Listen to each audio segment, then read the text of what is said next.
After that, Javier grabs Lloyd and told him that something is approaching. Lloyd asks him, what is it? Javier's eyes widen because he was quite alarmed on the thing that is approaching. He said, I am not sure who is approaching, but I don't think I will be able to stop it. Lloyd and Javier look up in the sky where they felt that something is approaching.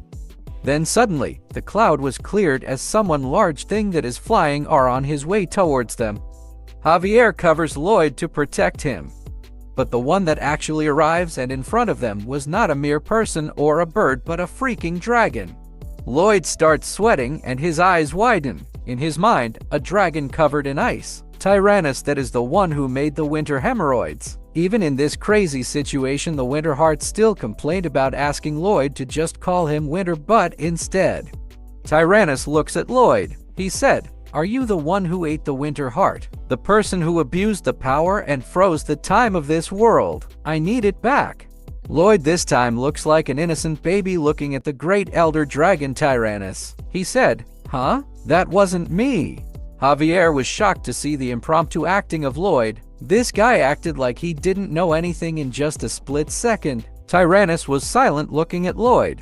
Even the Winter Heart was shocked to see that Lloyd acting like nothing in just a split second. How the hell could he act innocently in this crazy freaking situation? Tyrannus asks, you are not the one that uses that? Really? Lloyd replied, yes, you've got the wrong person. Lloyd starts to walk and wave his hand. He said, I hope you find the right person, goodbye. Tyrannus replied, oh, okay, I guess I got the wrong person. Lloyd walked straight without even looking back. He was sweating while walking away slowly from the dragon. Javier just follows what his master is doing, but we know that even he was in fear right now. But Tyrannus suddenly looks back and glares at them. He said, is that what you thought I would say? After hearing that, both of them, especially Lloyd, was sweating too much. Lloyd and Javier bows down in front of the elder dragon Tyrannus. Lloyd said, oh my, please wait a second. What did you just say you were looking for? Tyrannus told Lloyd that it was the Winter Heart. Lloyd replied, I thought you were trying to find the Mirror Heart. Yes, I have the Winter Heart. Lloyd was quite annoyed and murmured that his plan didn't work. Javier was shocked to hear that. He looks at Lloyd in his mind. What? He really thought that would get him out of this? Tyrannus said, the Winter Heart was a present from me to the founder of the Magentano Kingdom, Michael. How dare you absorb it? You don't seem to be the descendant of his. The only way you could have gotten it is by stealing it, right? Lloyd replied, I am not a thief. I am not the descendant of the royal family, but I work with them. Actually, I am someone who is married in the royal family. Tyrannus asks him, who is it? Lloyd replied, it is Queen Alicia Termina Magentano. After hearing what Lloyd said, Javier starts sweating so much that he can fill a whole bucket. Bro casually mentioned the full name of the queen in front of the dragon.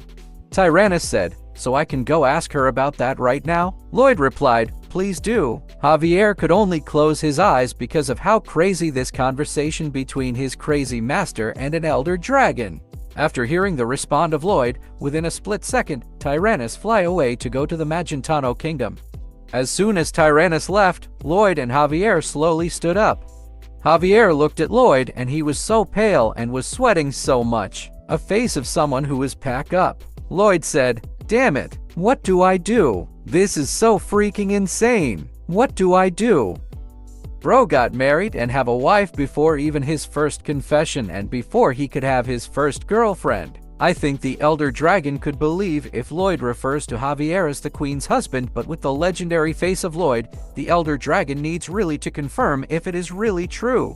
As the elder dragon appeared in the kingdom's palace, Queen Alicia greets him. Queen Alicia said, "O great divine founding dragon, Tyrannus, what did you just say?" Tyrannus replied, "I ask you if it is true that the person who absorbed the Winter Heart is married to you." The queen, who had no idea what trouble Lloyd had caused again, could only ask the great Tyrannus, "What did he say?" Lloyd is going to be cooked right now. Tyrannus, the divine dragon that was spoken in the founding story of the Magentano Kingdom, the one that helps King Michael in founding the Magentano Kingdom. That great Tyrannus has now appeared in front of Alicia Magentano. Many thoughts are swirling in the mind of Queen Alicia. She starts to question her mind. Is he here to deliver an oracle? Or is the kingdom in danger? Or it could be the Winter Heart. The great elder dragon Tyrannus starts speaking. He said, "Descendant of my friend, Michael, is it true that you are married to the one who absorbed the Winter Heart?" Queen Alicia was silent because the thought didn't sink into her mind. She was in a blank space at that time. To clarify, Queen Alicia said, "O great divine founding dragon, Tyrannus, what did you just say?" Tyrannus replied, "I asked you if it is true that the person who absorbed the Winter Heart is married to you." Queen Alicia was dumbfounded and started sweating. She asked the great dragon what does he meant with that. Hearing that, the great Tyrannus got angry. He said, "Based on your reaction, that man must have lied." As Queen Alicia saw that the elder dragon was getting angry, she became alarmed. Many thoughts ran through her mind, and being known as the smart queen, she deduced everything in a split second. In her mind, so Lloyd absorbed the Winter Heart. Tyrannus is angry. Lloyd got caught lying. He lied that he obtained the Winter Heart because he is married to me.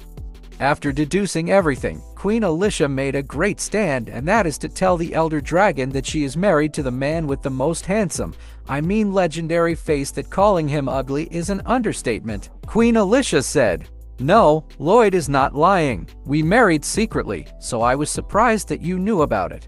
Tyrannus starts to question, "Huh? A secret marriage? Why did you marry him secretly?" With a straight face, Queen Alicia replied, "Because I was shy about it." Tyrannus starts to question Queen Alicia, and what does she mean about that? Queen Alicia was even lying to the core, but maintained the straight face and dignity expected of a wise queen. She replied, "I was afraid that I would get butterflies as I walked in the aisle with Lloyd and would blush and be called the shy queen of Magentano that blushes by my people and surrounding countries." Tyrannus was silent because although what the queen said sounded strange, it was still quite convincing. To add up to that, the queen said that the Winter Heart was given to Lloyd and he did not steal it. Tyrannus was quite convinced about it and told Queen Alicia that he believes in her. And in a split second, the elder dragon vanished in the thin air, leaving Queen Alicia. The door of the window starts creaking from the strong wind as Tyrannus leaves the castle. But Queen Alicia got annoyed with Lloyd and nerves on her forehead started showing. In her mind, "That idiot. The next time we meet, he better prepare himself for what is coming. We will prepare for another spanking in the future next chapters." Lloyd and Javier were not moving at all while on their knees. Maybe they were praying that the statement of Queen Alicia would align with what Lloyd said. As Tyrannus suddenly appeared in the area, Lloyd and Javier stayed calm without moving an inch at all. Then Tyrannus told Lloyd that he said that he has spoken the truth. Lloyd starts flinching after hearing that. Then Lloyd's mood started to change. The environment starts to glitter around. He starts smiling. In his mind, "I survived. Yay! I really thought I was going to die. Damn, my queen, you did a freaking awesome job. I am a slave. Your slave. I will do whatever you tell me to. You are the best." While Lloyd was having his moment, Tyrannus suddenly said, "In that case, I will painlessly pluck it out in an instant." The happiness of Lloyd started to change after hearing it because he was about to die once again and the result was still the same. Tyrannus said, "I am a little curious about you since you have a dragon heart, but that is a power that shouldn't exist, a power that can devour the Winter Heart and you also stop time. You are a threat to this world's order. I will be taking it back." Then Tyrannus's eyes suddenly lighten up as a sign that he uses a spell at Lloyd to pluck the Winter Heart out. The Winter Heart was getting pulled out from his body. Lloyd was shouting in pain because of it. To protect his master, even though Javier knows he cannot defeat the Elder Dragon, he still tries to unsheath his sword. Before Javier could attack the Elder Dragon and fully unsheath his sword, Lloyd shouted, "Stop! Stop it! You will regret it if you kill me." After Lloyd shouts, Tyrannus stops pulling the Winter Heart from Lloyd's body. Then it went back at Lloyd, throwing Lloyd away. Tyrannus, who was curious, asks Lloyd why did he said that Tyrannus will regret his action. Lloyd starts fixing himself. In his mind, "I did it. That dragon is the kind that would listen to what a human says. That means I have the upper hand." Then Lloyd, the greatest orchestrator and an Oscar awardee in terms of acting, started his drama. He cries and says, "I am a member of the Dragon King membership." Tyrannus was quite confused. He said, "A Dragon King membership member? You are, huh?" Lloyd replied, "It is true, feel free to verify it." Tyrannus uses magic in his eyes and sees that Lloyd truly got a Dragon King membership. Tyrannus said, "It is really true. He has acknowledged you." After hearing what Tyrannus said, Lloyd starts thinking. In his mind, he refers to the absolute being, the Dragon King, as just he. This dragon must be one of the strongest in this world. Javier, you will die a horrible death if you fight him. Lloyd acts like he is scared. He was shaking at this time. He said, "If you kill me, you will definitely get in trouble with the Dragon King." After hearing that, Tyrannus's eyes widen. He said, "Who? So, are you threatening me right now? For the sake of the world's order, I can deal with getting into some trouble with him." Lloyd, who looks like a scaredy caterpillar at this time, said, "Does this face look like one that is threatening you? I have already accepted the fact that I will die, but I don't want to cause any trouble to others as I leave this world. I would like to suggest a proposal that would ensure that no problems arise between you and the Dragon King even if you kill me." Javier was sweating looking at his master without knowing what kind of plan he was cooking at this time. Tyrannus was quite convinced. He said, "Oh, if there is a way to do that, it wouldn't be a bad idea. Go on." Lloyd was still bowing with his butt pointing so high so that Tyrannus won't think he was a threat, but we know he is an SSS rank calamity threat. Lloyd said, "You will be making a bet with me. If I win, you will just let me go, and if I lose, you will just retrieve the Winter Heart." Of course, I think I will lose. Tyrannus was silent and listened. Lloyd continues. He said, "If you killed me because I lost the bet, then the Dragon King wouldn't be able to complain. The bet would be allowing me to strike your stomach once. If you throw up, then I win. But I am sure that will never happen. After I die, I will gain the nickname as the one who hit the great Tyrannus. So I will benefit from that too." Tyrannus looks at Lloyd, and Lloyd looks like a puppy who was not a threat at all.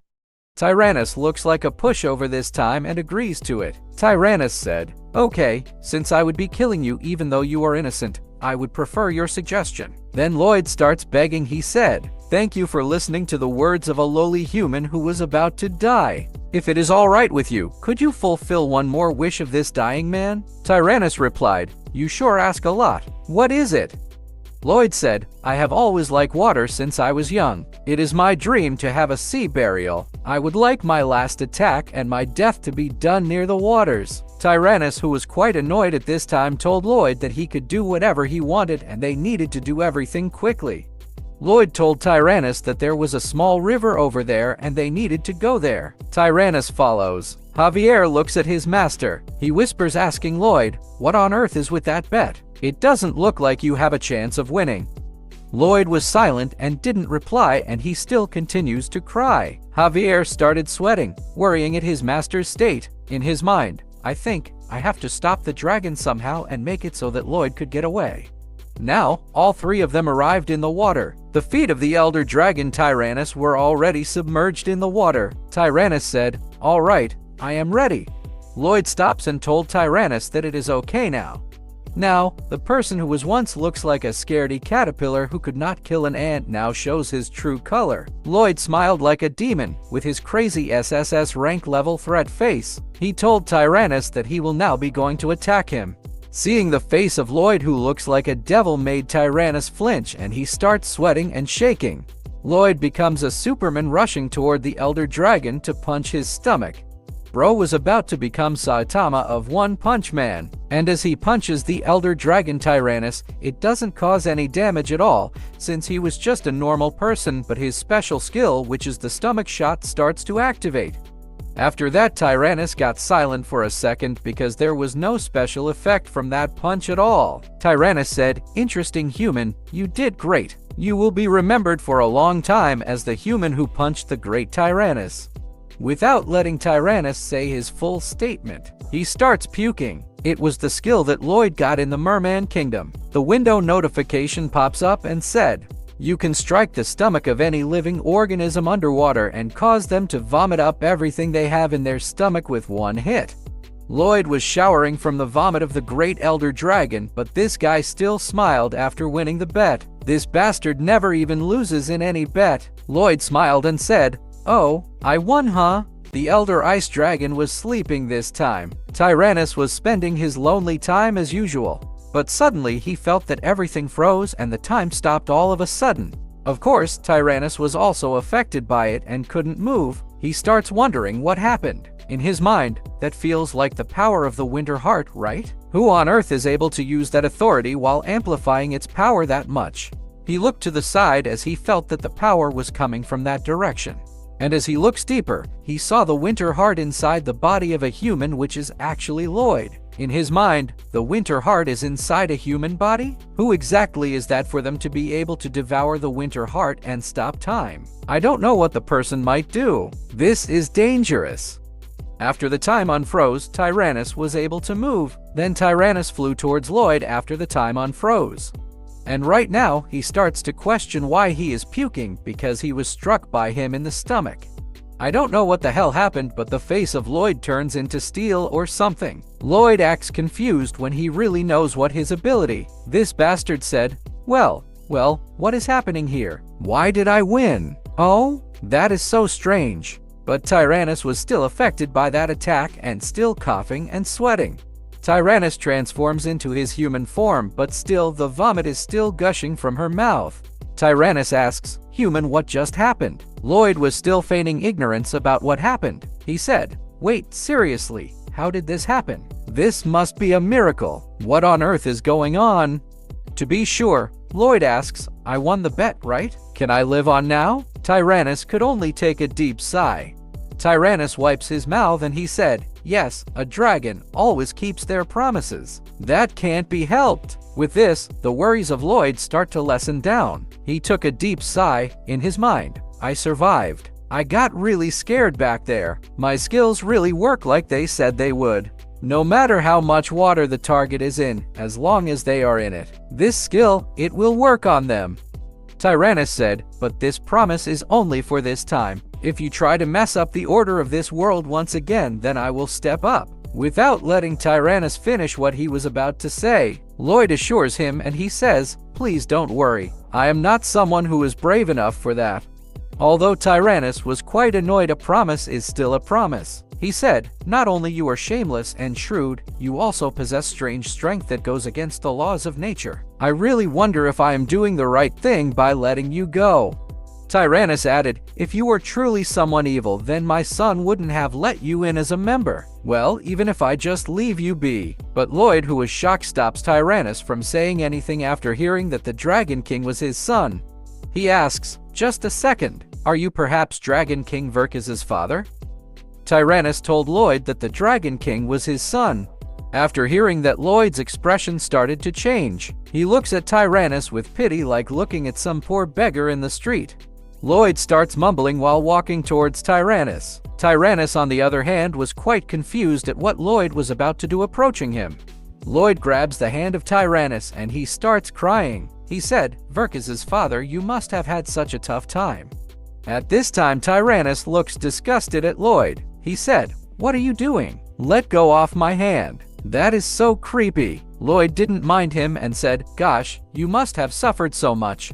Lloyd starts rubbing the hand of Tyrannus. Tyrannus, on the other hand, said, "Damn it, don't rub my hand. You are getting puke on it. Stop it." But Lloyd continues to rub his hand. Lloyd said, "Your hands are so rough. I can feel just how much you have suffered." Tyrannus told Lloyd that there is nothing in the world that can give him a hard time. Then suddenly, tears starts falling down the eyes of Tyrannus. He starts to get confused about what happened. He wipes it and said, "What is this? Why am I tearing up?" Lloyd said, "Cry it out. You can let it out." Lloyd told Tyrannus that he can feel everything that he suffers from his son, even though Tyrannus don't want to show it. This made Tyrannus burst into tears and start sharing his feelings. He said, "My son is lazy, selfish, and violent. But yet he is still stronger." After hearing that, Lloyd also starts to cry. He said, "You must have suffered for thousands of years." After hearing that, it hit the heart of Tyrannus, as that is the word that he was waiting for years already. Then, like in Korean dramas, Tyrannus hugs Lloyd because of it, to ask for comfort. But why did this look like BL? Tyrannus starts bursting into tears while hugging Lloyd. He said, No one has ever said that to me before. That bastard, I mean my dragon son. I tried so hard to straighten him up. I suffered so much humiliation. In the end, the one who straightened him out was his wife. Even my daughter that loved me would only look for her new sister-in-law. All my hard work has been meaningless. They all just have fun by themselves. No one cares about me. None of my family members listen to me. I am just an old dragon now." Javier, on the other hand, just sit there on the side as he watched this drama that Lloyd orchestrated. He looks at two men sharing their feelings with one another. Maybe Javier was already accustomed to the sheets that his master created. To comfort him, Lloyd said a very heartwarming message to Tyrannus. He said, "No, not all your hard work are meaningless. The family members whom you said have fun among themselves are flowers that bloomed because you became their fertilizer." After hearing that, Tyrannus's eyes start to widen as it hits his heart. Tyrannus bursts into tears and he can't stop crying because of it. While Lloyd was hugging Tyrannus, this bastard who was the drama king was actually plotting something. Those words were just to cover up his real purpose. His face turns into the original bad Sigma. In his mind, with this, the Tyrannus who thinks I am dangerous is already dead. Then he starts laughing evilly in his mind. Damn, this bastard is full of bag when it comes to manipulation. Javier, on the other side, wants to regret thinking that he will risk his life for his craziest and legendary bastard master, who is a master manipulator and the role model of demons in hell. In Javier's mind, is it right for me to think of him as the protagonist of this world? Or is he just a pure villain? I can't really say he is doing something bad, but I cannot say it is good either. I don't know anymore. The three of them lie down on the grass. Javier was the side character this time. Just listen to the conversation of two legendary guys. Tyrannus laughed and said, "Oh, that was embarrassing, but I hugged a human and cried." Lloyd replied, "I guess when it comes to empathy, humans and dragons are both the same." Then Tyrannus looks at Lloyd with a worried face. Tyrannus slowly rises up. He asks, "Human, you said your name is Lloyd Frontera, right?" Lloyd replied, "Yes, great Tyrannus." Tyrannus told Lloyd that he will die soon. Tyrannus said, "The winter heart is freezing your heart bit by bit. After a while, you will die." Hearing that made Lloyd alarm. He took at the winter heart in his mind. He said, "Hey, winter butthole, you are an assassin. You came in to kill me." The winter heart replied, "You are being too much. I didn't know that either. I let you absorb me so I could save you, didn't I? And I already said just call me winter butt." Lloyd, who was angry, replied, "Shut up. Winter diarrhea." Javier was also worried about his master's case. Lloyd started panicking. He asks, "Is there no solution for this? I can't die yet." Tyrannus starts thinking. He said, "Since your heart is being frozen, we need to melt it. You just need to absorb the eye of summer that possessed the power of the fire." Hearing that made Lloyd shock. In his mind, damn, that's a divine artifact of the Magentano kingdom. I need to owe the queen another debt. Lloyd asks, "How long would it take for my heart to be completely frozen?" Tyrannus replied, "It could be 5 years if it is quick. If it is slow, then maybe around 10 years. After hearing that, he begins to relax and let go of his worries. Lloyd said, "Oh, that's all? That is quite a lot of time then, isn't it? I just need to resolve everything before that happens." Tyrannus looks at Lloyd and he was amazed by what he heard. In his mind, what a ridiculously tough mentality. He keeps surprising me. This must be what Verkis and the Winter Heart saw in him. Tyrannus, who was curious about Lloyd's goal, asks, "So what is the thing that you need to resolve?" Lloyd told him that it was such a pretty long story though. Tyrannus replied, "Tell me everything. If it is not very difficult, I will help you." After hearing this, for Lloyd's eyes, Tyrannus was like an angel sent by the heavens. Lloyd told Tyrannus everything, and the Elder Dragon now gets the whole story of why he is looking for the Truth Jewel. Lloyd said, "In order to stop the unfortunate fates that I saw in my dream, I am collecting the materials of Aotearoa." Tyrannus replied, "I have 2 of the materials you are looking for though, the Haruki and Takafuna." Hearing that made Lloyd amazed, and a glitter of hope was seen in his eyes. Easy item with just small manipulation and acting, he get what he wanted. Lloyd bows down to Tyrannus and said, "I know this is shameless of me, but could you give them to me?" Tyrannus replied, "Well, they are things I picked up when I was in the ancient demon castle ruins. I am only using them as a pillows, so I can give them to you." Hearing that made Lloyd happy like he had won in a lottery. He smiled because of joy. In his mind, oh yeah, This is a total jackpot. There were a total of 5 materials, so I felt a little anxious about it. Now what in Lloyd's hands are Tauranga, Top, Horaku, and Takafuna. In Lloyd's mind, I got 4 of them quickly. I just need to find the last material, which is Kiaura. Lloyd asks Tyrannus about Kiaura. Tyrannus starts thinking and told Lloyd that he was pretty sure that his son Verkis had it. Lloyd was shocked and asked what. Tyrannus said Verkis said that he was researching a dimensional travel and kept sending things to different places. He also sent Kiaura somewhere else.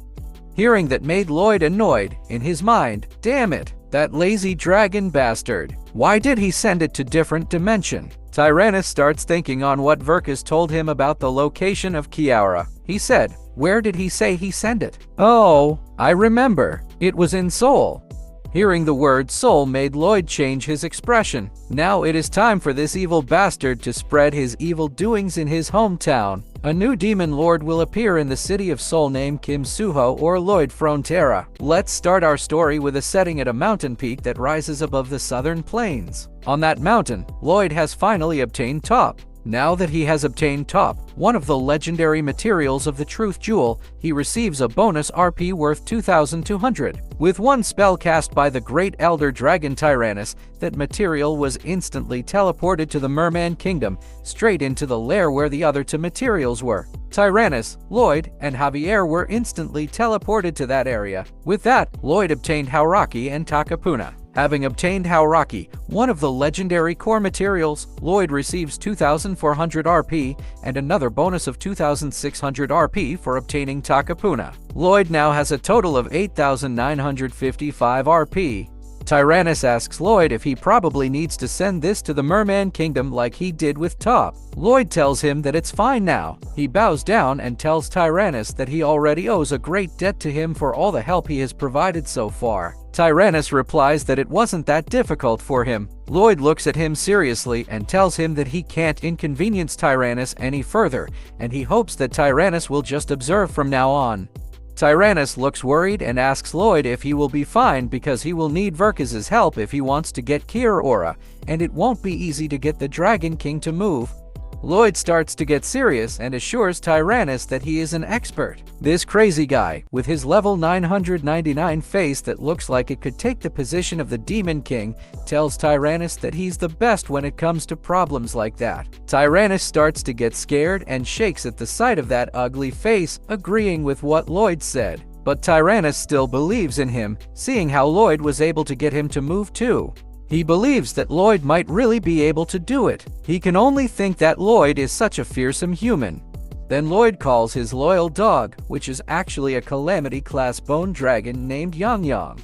Yang Yang is near the area, so he flies towards his master. Yang Yang lands the place excitedly to meet his father. Tyrannus is shocked to see that Lloyd commands a bone dragon and really thinks that Lloyd is a strange person because this human has the power to destroy the world in an instant if he really wanted to. Yet despite that, Lloyd is collecting construction materials and has no ambition to conquer the world.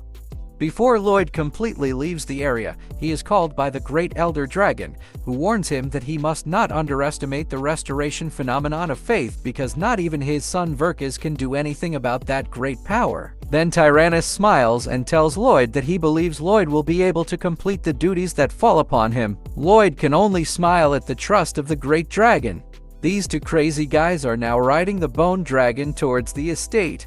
Javier tells Lloyd that he wonders if Verkis will perform dimensional teleportation for them too, because Javier thinks he would be too lazy to do that. Lloyd smirks and assures Javier that he has his own plans, saying that lazy bastards create their own weaknesses for people to exploit, then starts laughing. Javier is silent for a second, thinking if he should ask that question. Javier asks Lloyd if Seoul is his hometown. Lloyd is silent for a moment, looking at Javier. Lloyd asks him why he thinks that. Javier tells Lloyd that it's because he saw his face change when Seoul was mentioned. Lloyd becomes silent, perhaps thinking of something related to his past life. He smiles and says that right now, his hometown is the Frontera estate. Lloyd says that he misses that place and tells Javier that he wonders if everyone's doing fine.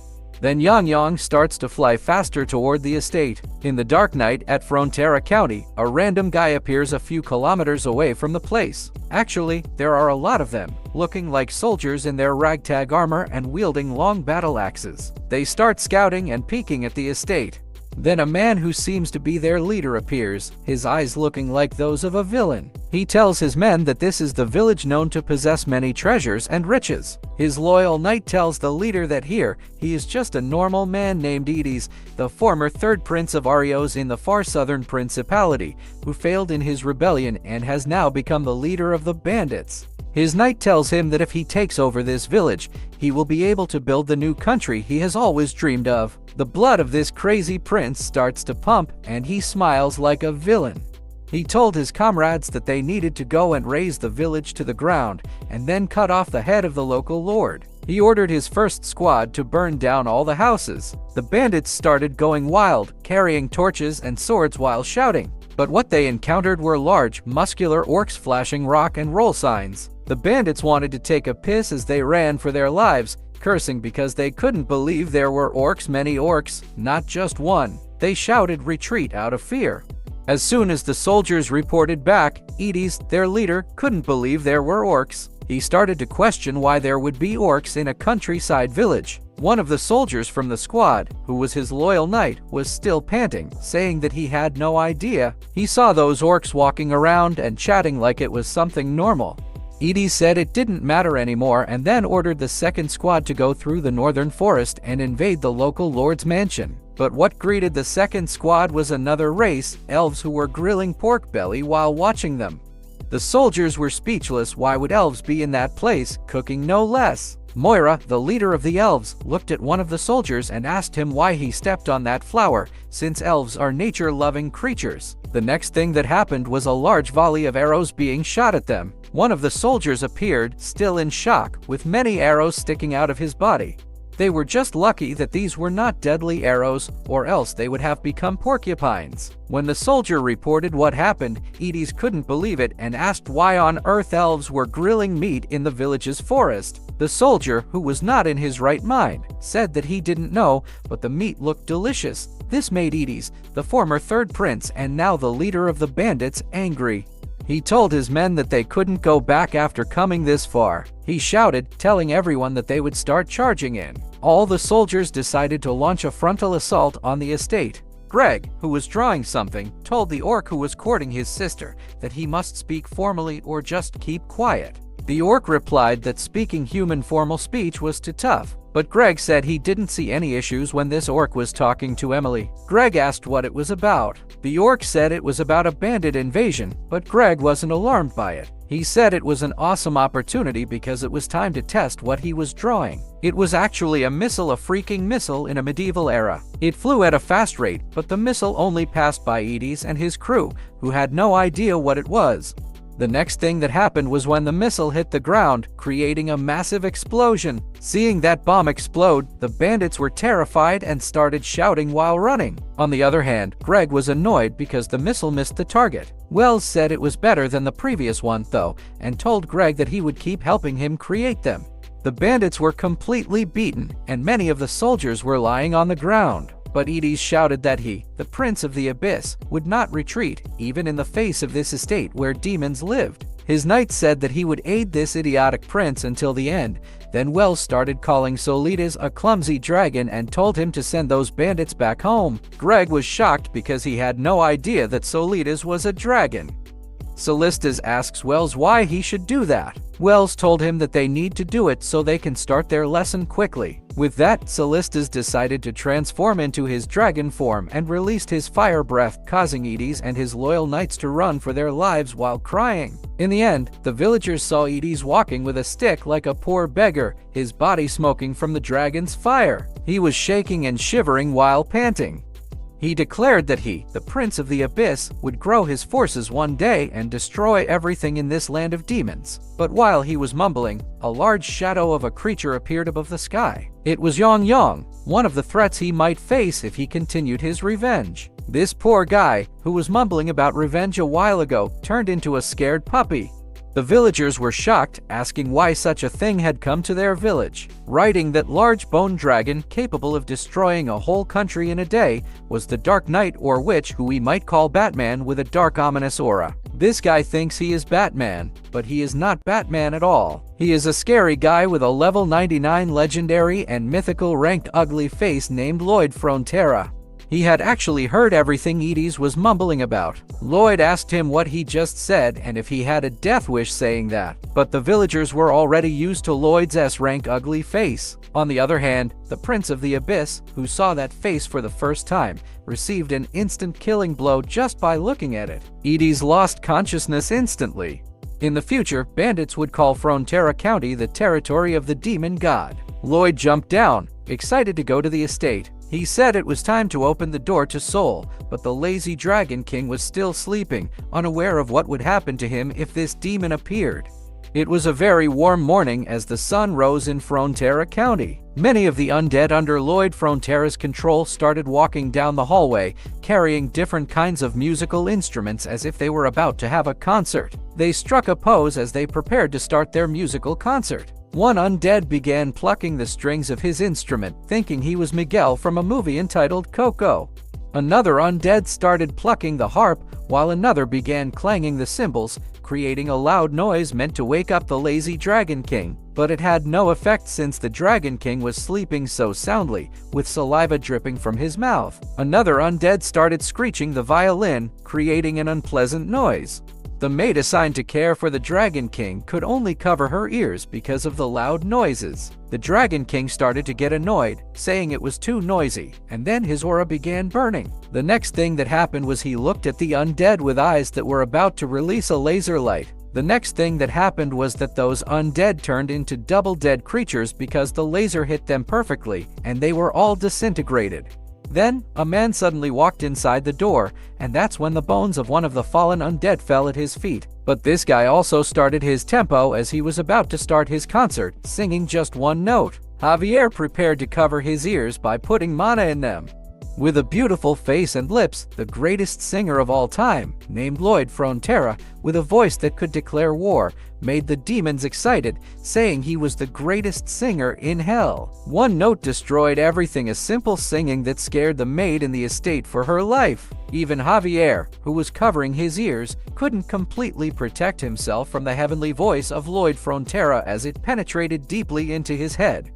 The Dragon King, who was almost invincible, started sweating after hearing that golden voice that could win Lloyd a dance contest. The invincible dragon felt that he had been hit by the strongest attack he had ever received in his life. Everything was a mess. The undead were scattered, the lazy dragon was shocked, and Javier was on his knees, completely defeated by that one savage attack from Lloyd. Lloyd smiled and asked the Dragon King if he had been doing well. The Dragon King was pale and sweating heavily, like he had suffered from sleep paralysis caused by Lloyd's voice. He told Lloyd that he was okay until a moment ago, until he let out that monstrous shriek of a collapsing black hole voice. Lloyd asked him if he enjoyed the morning call of the skeleton worker squad.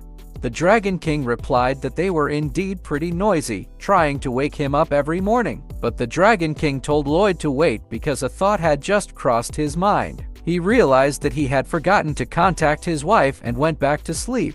Realizing this, he knew he was doomed. This Dragon King might be the strongest, but he is also a simp.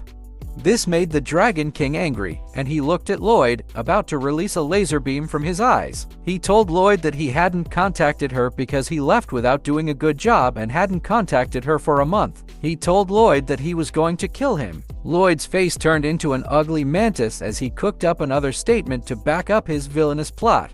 He told the Dragon King that he did his best to wake him up consistently as promised. He reminded the Dragon King that he had said in the past that he would make sure to contact his wife, and that was the promise. Then Lloyd started laughing like a demon, saying that the Dragon King must be the one to contact her, and that's something he has to do himself because that was the agreement. The Dragon King was silent because what Lloyd said was the truth.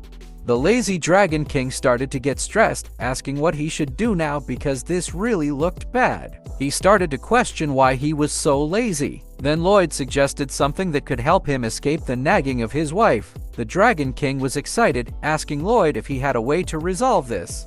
Lloyd started cooking up another plan. He told the Dragon King to make up a story that he was busy because he needed to defeat an ugly evil villain that came from another dimension and used all sorts of weird abilities, going around this world committing all sorts of crimes. Lloyd said that in that story, the Dragon King, who has a great sense of justice, couldn't leave the villain alone, so he tracked him for days and nights, and later he was able to catch him. Lloyd, with his ugly face, pointed at himself, saying that he is that villain in the story. The Dragon King thought about it after hearing Lloyd's plot, then started smiling because it made sense. He was amazed and told Lloyd that it was an awesome idea and that he might even get compliments from his wife. Lloyd agreed and told the Dragon King that he could put a leash on him and drag him to the Dragon Queen. With a face that looked like a demon king, he said he would play the role of a villain perfectly for the Dragon King. Javier remained silent, watching Lloyd. He thought that this guy wouldn't just be acting as a villain because he was actually the best villain. Lloyd was just going around lying to others, which is actually the act of a villainous character. Lloyd starts moving his hands, showing that he needs something. The Dragon King looks at him and understands what the expression is referring to, so he asks Lloyd what he needs him to do this time. Lloyd bows down and thanks the Dragon King. He asks the Dragon King to help him obtain the Kier Aura, which is in Seoul. The Dragon King asks him what that Kier Aura is, but then realizes it was the material of the Truth Jewel that he sent to Seoul. Hearing this annoys Lloyd because it means the Dragon King knew the Truth Jewel was destroyed and didn't tell him. The Dragon King tells Lloyd that he did send it there, but there's no exact location. Instead, he picks something from his pocket to give Lloyd something that will help him find it. He shows him a dog and tells Lloyd that this is the Find Everything dog, and it will guide him in the direction of the item. Looking at the dog's face, Lloyd asks if dragons have no interest in appearances. This guy has the audacity to talk about appearance. His face says it all. The Dragon King says he doesn't know about other dragons, but he already has a handsome face, so he doesn't care about anything else. Then the Dragon King picks another item and says it is the magic hammer that goes anywhere, but the Dragon King is annoyed because the hammer isn't coming out. Lloyd looks at the item and says it's so lame. The Dragon King starts chanting something, saying that the hammer will go to Seoul. Lloyd thinks that since it involves dimension travel, something on the level of a gift from that old dragon should also appear. Then the hammer falls from the Dragon King's hand as he throws it, creating a squeak sound, followed by a ding sound as the dimension circle appears. Lloyd, who wants to see something magical and climactic, looks at the magical hammer with disappointment. Javier can only tap his shoulder to comfort him, saying he should be used to this by now. Lloyd starts stepping onto the magical circle and tells Javier that it's time for them to go now. The Dragon King tells him that it's a two-way magic. If he stands on the dimension travel circle in that world, he will be able to come back again. Then both Lloyd and Javier are slowly engulfed by the dimensional circle. The Dragon King asks Lloyd if Seoul is his hometown. Lloyd asks for pardon because he doesn't understand why the Dragon King asked that. The Dragon King says that his body in that world should be sleeping, and he should not go looking for it because if the two of them get close to each other, an error might occur, and both could get destroyed. That's what the Dragon King guesses. Lloyd tells the Dragon King that he understands. Then both of them are completely engulfed by the dimensional circle. The dimensional circle is actually connected to a dark alleyway in Seoul. Both Lloyd and Javier slowly rise up. They are able to completely rise up within the alleyway. Javier looks at his master, asking if this is really Kim Suho's hometown because if that guy chooses to stay there and not go back, Javier says he will bring him back even if he has to use force. But Javier notices something that alarms him. He feels something strange as he looks at his body because all his mana has disappeared.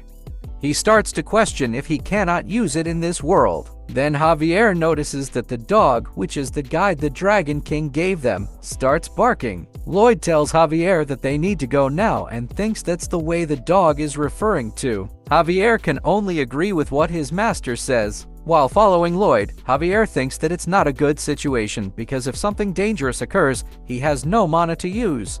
Then, while walking, Javier can only cover his eyes from the bright light that suddenly appears. It is from the very busy city with a lot of cars passing by. Javier starts coughing as he notices the polluted air, thinking that it feels just like when they went to hell. Lloyd tells Javier that they need to go now and get some clothes first because they will stand out too much like this.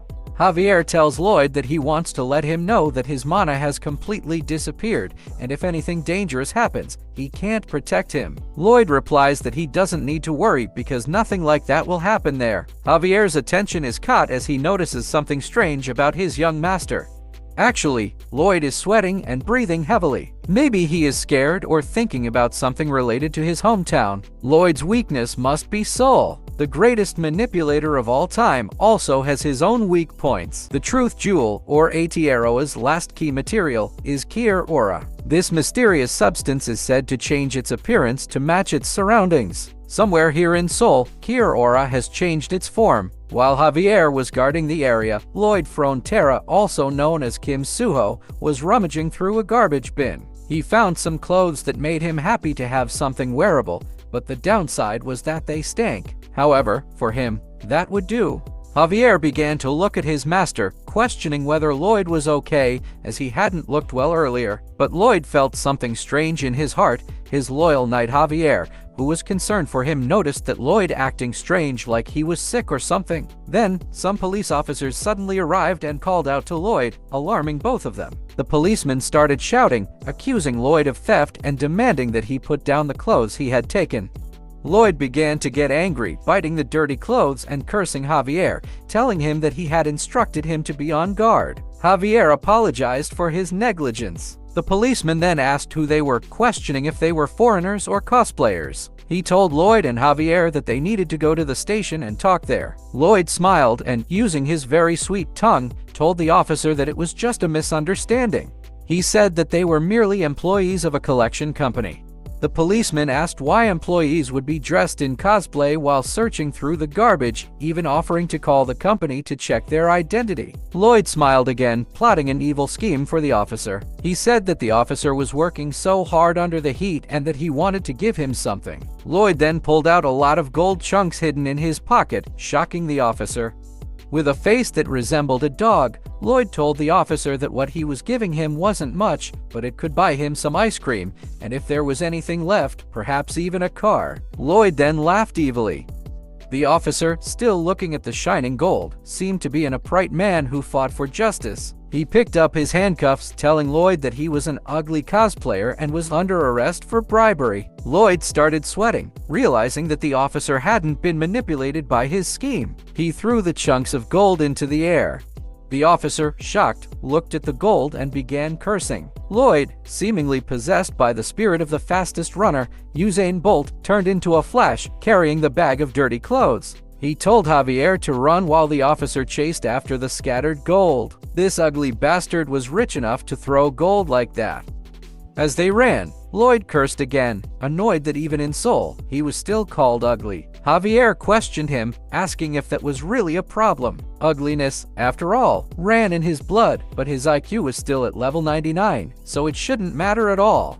The officer, having gathered the gold, started biting it to test if it was real. He began to shake, realizing what he had done. He said this couldn't be happening. He had become a police officer with noble dreams, but with just a few gold pieces, he had failed this test. He started crying, blaming Lloyd Frontera for breaking his integrity as an officer. He declared that his sense of justice was wounded and that he would heal it by sending those two punks to prison.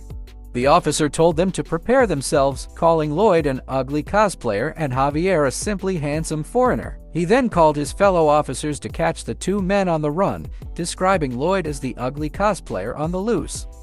When the officer saw someone running with a level 999 ugly face, the officer knew he had found the culprit. Lloyd grew even angrier, shouting at the officer that he shouldn't judge based on a simple glance. Another long-haired officer began chasing them, also calling Lloyd an ugly cosplayer, and declared that he was going to catch them. Lloyd shouted at the long-haired officer, asking him why he called him ugly when he hadn't even seen his face. The officer told his fellow officers over their surveillance phone that the back of the head of the cosplay guy they were chasing was also ugly. In the end, both of them managed to escape, panting from running because they were just normal humans in the city with no mana in their bodies. Javier asked Lloyd if he could just buy clothes and pay with gold. Lloyd replied that they only accepted cash in that place and it would take forever to appraise the gold. Lloyd opened the sack of clothes he had stolen and said that for now, they needed to head back to the dimensional portal to sort out their stuff. They would start moving once it got dark because, no matter how much they disguised themselves, he thought they might still stand out. They were really prone to standing out because one was a S's rank handsome guy and the other was a S's rank level 999 mythical legendary ugly face. Javier looked at Lloyd as he heard his master groaning. He saw that Lloyd was in a mess, sweating and panting heavily. Javier asked if Lloyd was feeling unwell because, no matter how low their mana was, Lloyd shouldn't be that exhausted from a small run. Lloyd said he was okay and that it was just because the air was stale. He ordered Javier to change their clothes. Javier remained silent and let his master be. As night fell, which was the expected time for their move, Lloyd's dog started barking, signaling that they were near the target. Javier told Lloyd that the dog was reacting directly in that direction, but Lloyd seemed unhappy with what he saw. It turned out that the dog was pointing at the highest object in the area, the end tower. He wondered if they would have to take the whole thing down to get the materials. Then, some random officers in civilian clothes called on the phone, telling the other officers that although they didn't know about the cosplayer, they had spotted a guy with an ugly back of the head. This guy was so ugly that even people in the country called him ugly just by looking at the back of his head. Maybe every part of his body, except for the butt that the queen likes to spank, is unattractive. The officer ordered Lloyd and Javier to stop where they were standing, but those guys were already running at a faster pace, like they were being chased by 900 dogs or by an Asian mom with slippers and hangers that had level 999 damage. Lloyd cursed because they couldn't reach the end tower using the normal route, so they had to climb up the mountain path. Javier asked Lloyd how he managed to cover up and hide the ugliness of his face, because even wearing a mask and a hat couldn't conceal the level of his ugliness. Lloyd replied that he didn't know, considering he was stuck with that face. He told Javier that his serious questions were only pissing him off more. Looking at their target, they still needed to travel and run a longer distance. As they slowly made their way up, Lloyd was panting heavily, more so than when he had fought the chieftain of the centaurs, which had lasted for days. Javier started to worry about his master's condition and asked if he was okay, suggesting they rest for a bit. Lloyd insisted they didn't need to, saying that he, Lloyd Frontera, wouldn't be defeated by something so trivial. But in the end, his body gave out and he collapsed to his knees, causing Javier to look back at him. Lloyd apologized to Javier, admitting he was worn out from all the running. Javier walked back towards Lloyd and asked him to confirm if there was something troubling him deep inside. Lloyd asked Javier if he thought he was pathetic. Javier replied that he didn't and said he didn't think this was normal because Lloyd had been like this ever since they came to this world. Lloyd said it wasn't like that, insisting that it was normal. He explained that when he lived in this world, he always felt like that, scared and out of place. Lloyd said he was only okay when he was with his mother and father, but after they passed away due to their mental illness, it got worse. He said that coming back after all this time, he couldn't adjust to the pain. Lloyd explained that when he first met Javier at the Frontera estate, everything was overwhelming and he just got caught up in the moment. But once he realized it, he saw that he had completely changed. Suddenly, in that world of the Frontera estate, he was full of confidence, pushing through everything. Then he told Javier that this was the real him, the true Kim Suho, with nothing to his name but insignificance and mental scars. Javier asked him if, while living in his past world, he blamed himself for being like that if he just sat down and gave up like he seemed to be doing now. Lloyd was silent for a moment, thinking deeply about how to answer his friend's question. He said that he really wanted to do that so badly, but he couldn't. Lloyd, or Kim Suho, explained that people had pointed fingers at him a lot. His parents were scammed out of a huge amount of money and left him alone, and people would say terrible things about them, asking how they could be so irresponsible and leave their child behind. Lloyd said those people didn't even understand how terrifying the illness was, yet they criticized his parents like that. He looked down while starting to share his emotions. He said that his mother and father were really amazing people, and he couldn't just stop, he had to show that to all those people. He said he did everything he could, from studying to working. Lloyd began crying and burst into tears, saying that he had to live properly to show those people that his parents lived righteously. Javier wanted to comfort his master and told him that Lloyd did nothing wrong, asking him who had passed on that responsibility. Lloyd said he had carried it himself, but without that responsibility, he felt like he was truly nothing.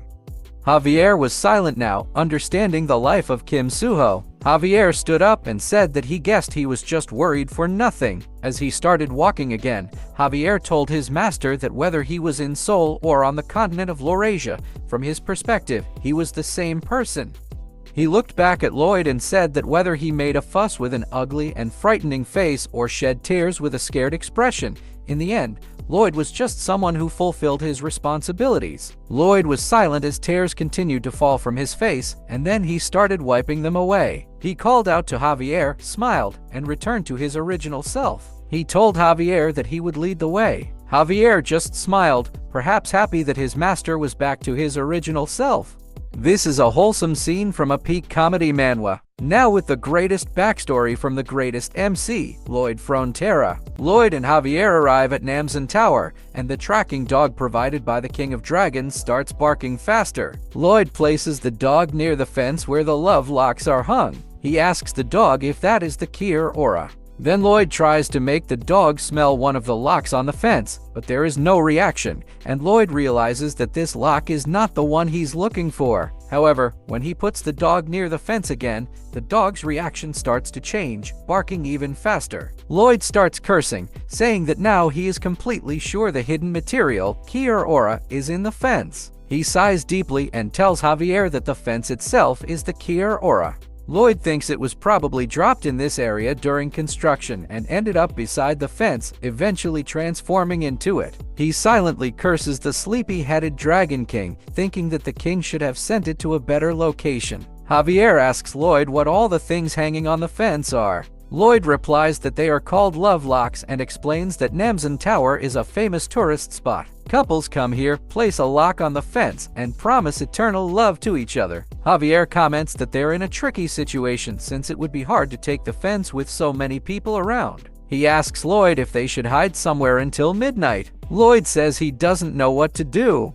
Javier looks at his young master, noticing that Lloyd is staring at something. Lloyd is actually looking at the people enjoying the view at Namsan Tower. He remembers when he was a child, sitting on his father's shoulders, excitedly watching the beautiful view from the tower, with both his parents happily together. Lloyd grabs a lock and tells Javier that this isn't just any kind of metal. It represents memories and promises.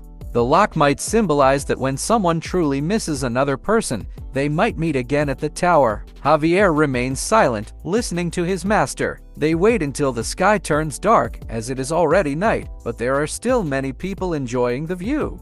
Javier tells Lloyd that he's somewhat glad he came here. Lloyd asks him why. Javier says he was really curious about what kind of person Lloyd was in his previous world. Lloyd asks him why he says that when Javier had claimed not to care who Kim Suho really was, as long as he could save the Frontera territory. Javier replies that it doesn't really matter, but he was just curious. Lloyd tells him that's more like it, since all they have is a business relationship. He warns Javier not to cross any lines. Lloyd looks at the people placing more locks on the fence. He starts to question what he should do about the situation. He watches a couple gazing romantically at each other, and his face shows a hint of empathy for those in love. He thinks to himself that despite his mission, he doesn't want to destroy other people's memories just because he has to.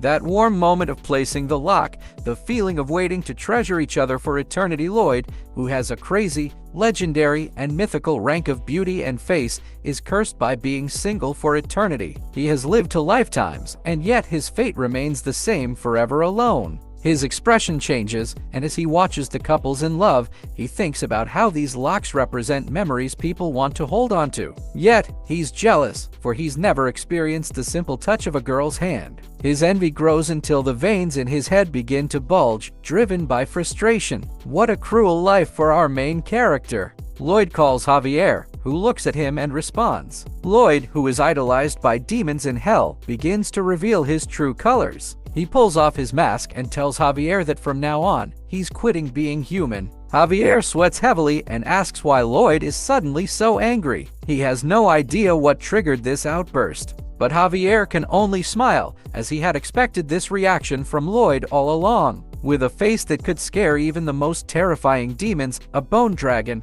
a deadly mage, and even the Dragon King, Lloyd's true self emerges. He smirks and tells Javier that they need to take that hideous thing and go. Javier acknowledges his master's order. For Javier, this is the look that suits Lloyd or Kim Suho best. Lloyd, still fuming, walks past the couple, shoving them aside. He tells them to get lost, claiming he needs to inspect the fence. Both Javier and Lloyd prepare to grab the fence welded to the tower. They brace themselves, ready to pull the fence full of love locks. Lloyd's face is full of veins, a face that it likes when you are about to take a dump and you are stuck in a traffic and a cold breeze of air suddenly passes by that makes all the hair in your body stands up because of it. This is the face of someone like him. He shouts as he uses all his strength to pull the fence, and after full force effort, both of them manage to pull it off. The couple watches in shock, sweating from the two men's audacity. Lloyd, still smirking, starts to ask those around him why they put so many locks on the fence,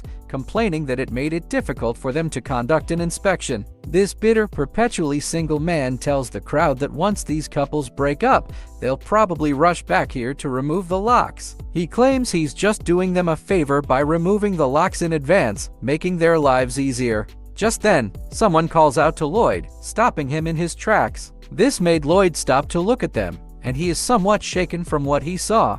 It's the gold lover officer, shouting at Lloyd and Javier, telling them they aren't actually fence maintenance workers. These officers posing dramatically like some sort of Power Rangers or Volts 5. The three officers shout that their thunder judgment will exterminate evil. Two of the officers strike weird poses while the third officer, obsessed with gold, pulls out two stun guns hidden on his pants. For some reason, there's a lightning effect when the stun guns are revealed, like they were throwing some advanced weapon 200 years in the future. These officers must clearly admire Tengen for his flashy style. Then the gold-loving officer fire the stun guns. Javier quickly reacts, removing his jacket and using its insulating properties to block and parry the attack. The crowd is shocked, as if witnessing a scene straight out of a K-drama or Hollywood movie. The girls in the audience gasp, shouting, "Oh my goodness!" as they catch a glimpse of Javier's handsome face, dubbing him the fencing thief. Some even start taking pictures. Maybe these girls' faucets below start to get wet and spurt out upon seeing Javier's face for the first time. Perhaps their hearts start fluttering as they post on Instagram, calling the fence thief in Namsan Tower super hot but adding a hashtag about his innocent looks. A hashtag of handsome face means being innocent.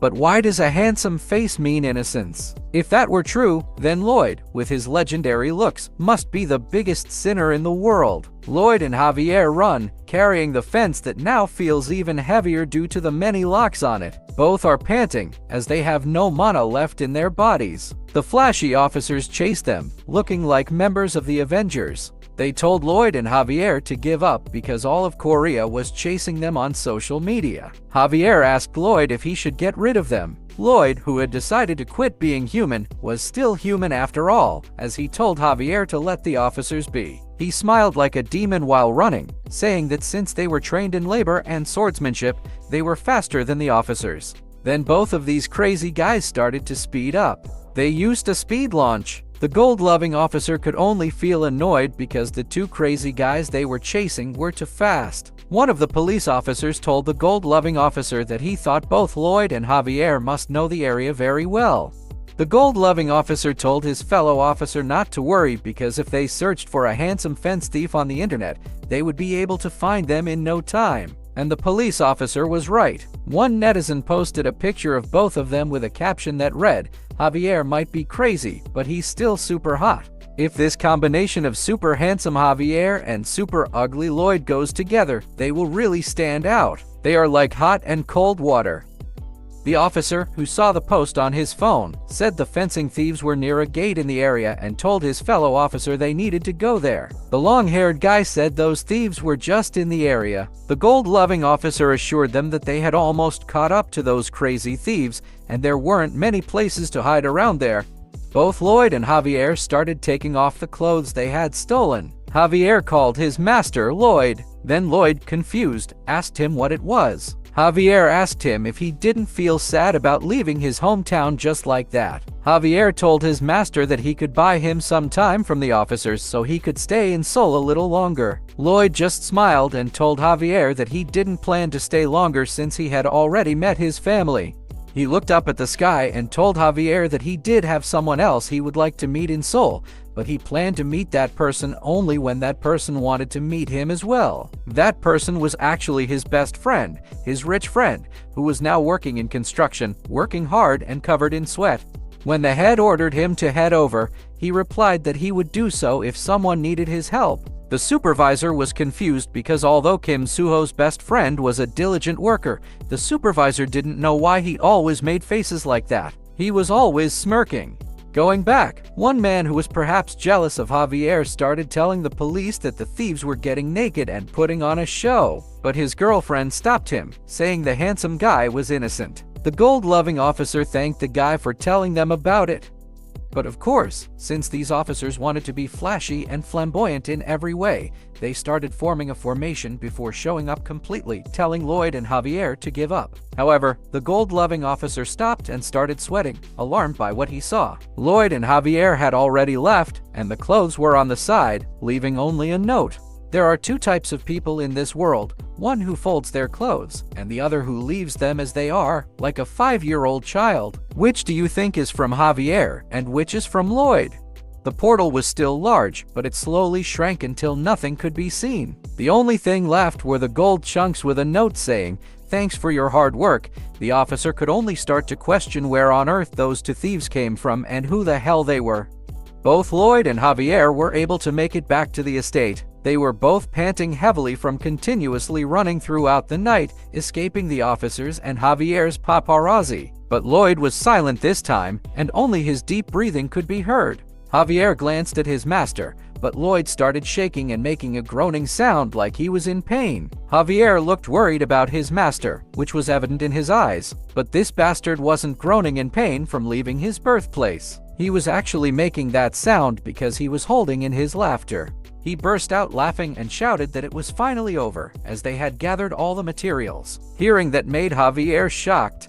A window popped up saying that Lloyd had already gathered the Kier Aura and obtained all the core materials for Aotearoa, or the Truth Jewel. He was given a bonus RP of 2,800, with his current RP now at 11,755. He smiled and said that whatever this restoration of fate was, he promised that he would crush it completely. In these vast mountain ranges that look like a barren land, there was a man standing in a robe. It was Worthrod Tanas, a man who once held the highest power in the academy in Magentano but is now a ghoul with a wrinkly body, no different from the dead because of what happened to him after trying to kill Lloyd. Now, Worthrod is nothing more than a ghoul filled with revenge, serving under Helcaros, the King of Hell. Worthrod was thinking that to summon the King of Hell into the world, a clear wish had to be present, and depending on the form of that wish, certain tools were required. If the wish was the desire for someone's death, then the physical body of someone who held a deep grudge against the target would be required.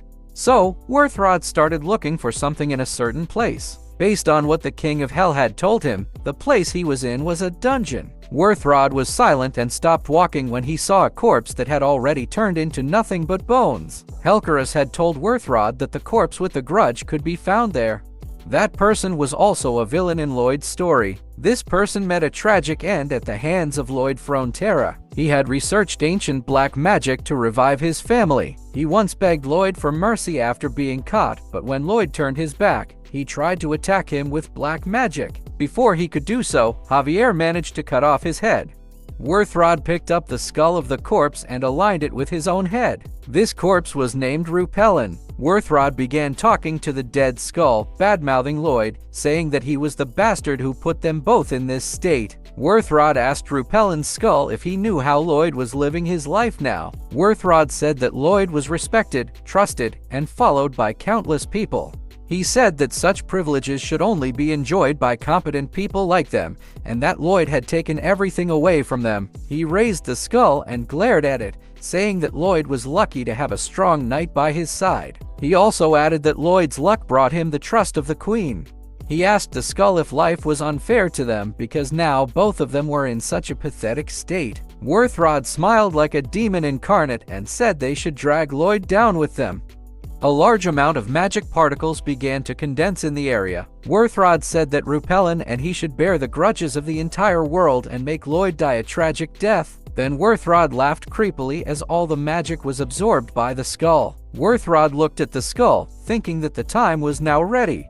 He contemplated the second required tool, a large amount of fear to infuse into the vessel. He was silent for a moment, considering how to achieve this. To create a large amount of fear, he thought of war. He smiled like a madman, saying that to cause a war, all he needed to do was drive the queen to insanity. Now that he had completed his mission in the dungeon, he left the area and planned to go to the castle of Magentano. Meanwhile, Lloyd, who was bitter about life for being single and the idol of all singles in the world, began pulling down all the love locks that had been put on the fence. He asked what those things were, saying that a token of eternal love was ridiculous. He added that he would crush those locks completely and grind them into dust. He said that if he couldn't have love, then others couldn't either. Then he laughed like a madman. If I had a face like Lloyd's and no one wanted to marry me, I would do the same, since his face is already a plot in itself. Lloyd began taking down the locks as fast as the flash, chanting about couples splitting up and saying goodbye as he called out the names listed on the locks. But this guy was so happy destroying them, like he was possessed by some crazed single-for-life weeb. Javier asked his master if he was aware that he looked like a villain right now. Lloyd replied that he wasn't aware because, at that moment, he was the incarnation of equality. He said that everyone should be equally single for the rest of their lives. Yes, all the locks were removed, and the area was clean of those trashy symbols of romance. Lloyd wiped the sweat from his brow and said that the job was done, though he regretted not bringing more locks back. Javier asked him what the purpose of doing that was. Suddenly, a bright light appeared, catching Lloyd's attention.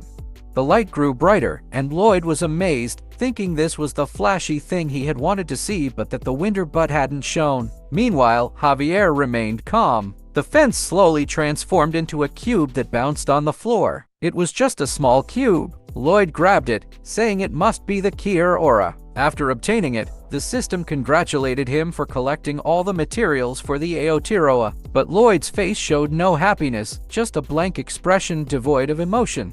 Lloyd bit his lip as he began shaking, and Javier silently watched him from the side. Then Lloyd suddenly shouted that it was time to move to the next stage immediately, startling Javier. Lloyd stood up, grabbed his coat, and said they needed to head to the Merman Kingdom to finish the task right away. Javier silently thought that his master was a hard worker, as it would have been fine for Lloyd to celebrate his success for a while. But Javier smiled, thinking that this was just who his master was, the man formerly known as Kim Suho. Javier believed that this was why Lloyd could save everyone.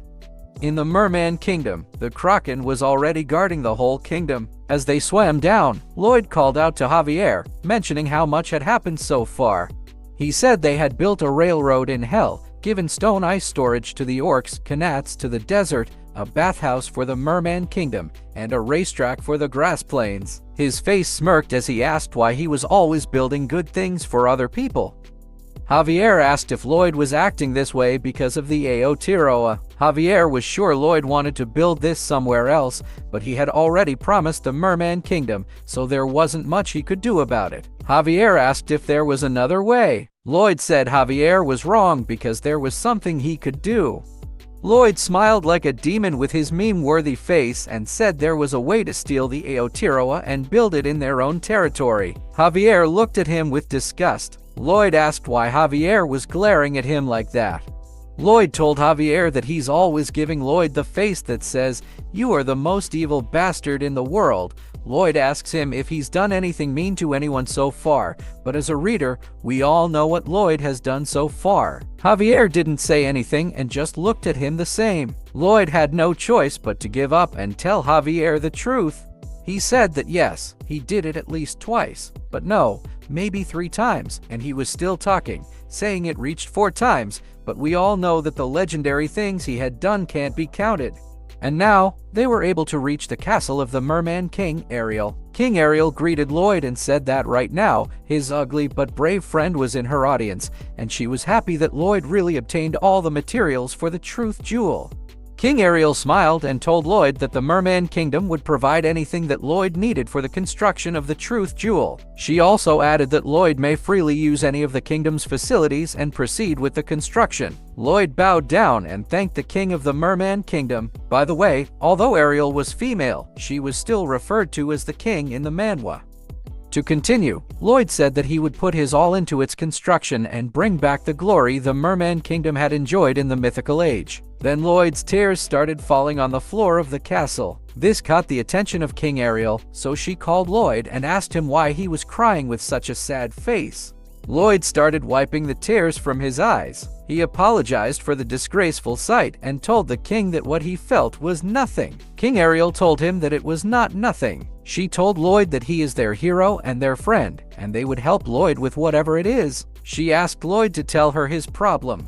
Lloyd was silent for a moment. Maybe this bastard was cooking something. Lloyd said that it was just that he was so heartbroken that the Truth Jewel could only be built in the Merman Kingdom. King Ariel asked him what he was talking about because they had agreed to build the Truth Jewel on their land from the start. Lloyd said that was not what he meant. Javier's face started to show doubt because he knew how evil his master was when it came to schemes like this. Lloyd's tears started to flow more. This bastard deserved an Oscar award. He said that once the Truth Jewel was complete, those blinded by greed would incite wars in order to possess it. He said that when he thought of how this peaceful and beautiful Merman Kingdom would have to suffer again, it broke his heart. This caught the attention of King Ariel, and what Lloyd said actually made sense. Lloyd said that still, it was a promise, so he would begin the work right away. King Ariel called Lloyd and told him to just wait a minute. King Ariel asked him if the Truth Jewel could only be built there in her kingdom. Lloyd replied no, saying that it could be built anywhere with at least 70 meters water depth. King Ariel suggested that what Lloyd said was quite true, and she thought it would be better to build it on some other land. Hearing that, Lloyd's crying face started to change. This bastard must be holding his laughter inside. On the other hand, Javier couldn't believe the promise agreement of Lloyd. Then these two guys left the area like they were the boss, and it was a perfectly planned scheme by the greatest manipulator, Lloyd Frontera. Lloyd, with his poker face, said that they would build the Aotearoa on their estate, and the Merman Kingdom could use it any time. Lloyd said that it really went well, saying he was so worried about the dangers that the Merman Kingdom might face. Javier just looked at him, but Lloyd was still saying something. He said that he really didn't tell a single lie at all and that he really only told her the truth. But Lloyd's face changed, like some sort of villain, and he said that although he said he was worried and everything was true, he didn't mean it from his heart. This bastard only works for the profits, not for the feelings. Javier just took a deep sigh. Lloyd asked him what that meant. He asked Javier if he thought he was a coward. Javier said that he did not. Javier just smiled and said that isn't everyone satisfied now. Javier said that is all that matters now. Lloyd raised his hand to Javier for a high five. He said that he was amazed that Javier had finally become a little pragmatic. Lloyd's calluses could be seen on his hands, which meant that he was a hard-working person and not someone who just sits around. Lloyd asked Javier if he admitted that they were both the same now. Javier just looked at him without saying anything. Then Javier smacked Lloyd's hand as they both gave a high five to one another. Javier opened up the topic about the Hell Gate that opened after the Bone Dragon Yang Yang was summoned. Lloyd didn't let Javier finish his question and told him that he would ask the Truth Jewel how to close it. Then Lloyd and Javier gave another high five to one another. This is what happens when a good child is given a bad influence by a bad child. But in a way, too much goodness to the point of being a saint is not always guaranteed a happy ending, and you should have some other side in your body in order to succeed, and that's what happened to Javier, who was influenced by the idol of the demons in hell, named Lloyd Frontera. Then Lloyd and Javier arrived at one of the largest lakes near the Frontera estate. Lloyd said that the lake called Laku Capua would be a perfect place to build the Truth Jewel since it is wide and has deep water levels too. Lloyd called one of his Pakmon. It was Bibiong, the owner of Lake Capua. Lloyd asked him what he thought about the plan and if they could build the Truth Jewel there. After Bibiong gave his permission, Lloyd was happy that everything was agreed upon. He said it was great and that he would start scanning the whole place. He began taking off his coat and other clothes. Then he held his breath as he dove into the lake. While scanning, Lloyd was able to locate an area for construction. He thought it was a great place because there was some flat ground with a lot of space that looked sturdy. Lloyd started using his simulation mode to see the structure. He had heard in the past that the Truth Jewel releases a lot of powerful energy to answer questions. Lloyd planned to check just how strong that power was. As he used the simulation mode, the structure of the Truth Jewel started to change, but he was stopped and became confused as he saw something unexpected in the simulation. A large, typhoon-like formation began to appear above the Truth Jewel. Lloyd realized the force was more powerful than he had anticipated. The whole lake began to form a strong current, turning into a large whirlpool. Then, after forming the whirlpool, the lake exploded. This alarmed Lloyd and shocked him. The water in the lake started gushing out, creating large waves that even surpassed the height of the mountains. The strong flow of water gushed through the estate, washing away all the houses and buildings, causing massive destruction. Lloyd thought this was another problem, as it would cause loss of life and destroy the place he built. Meanwhile, Javier was playing with Lloyd's pets that he left behind while scanning the lake. As Lloyd slowly rose from the water, Javier's attention was caught. He looked at Lloyd and saw that Lloyd's face appeared troubled. The usual devilish smile was absent, replaced with a worried expression. Javier handed him a towel and asked if there was a problem, seeing his master's face like that. Lloyd shouted angrily, startling Javier for a moment.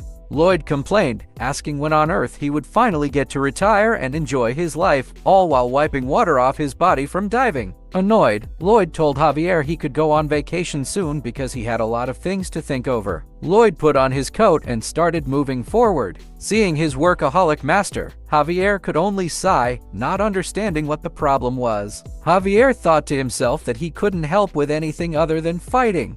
Since he was told to take a rest, Javier began strolling around the estate. As he looked around, he noticed that the buildings were different. He thought the place had changed a lot because, just a few years ago, it was only a poor village with nothing. Then, he heard something, a child calling his father, which caught his attention. It was the children of Byron, a former knight of the estate who was now doing administrative tasks. The children were happy to see their father after a long time. Javier remembered hearing that Byron's children, who were studying in the capital, were receiving a good education without lacking anything.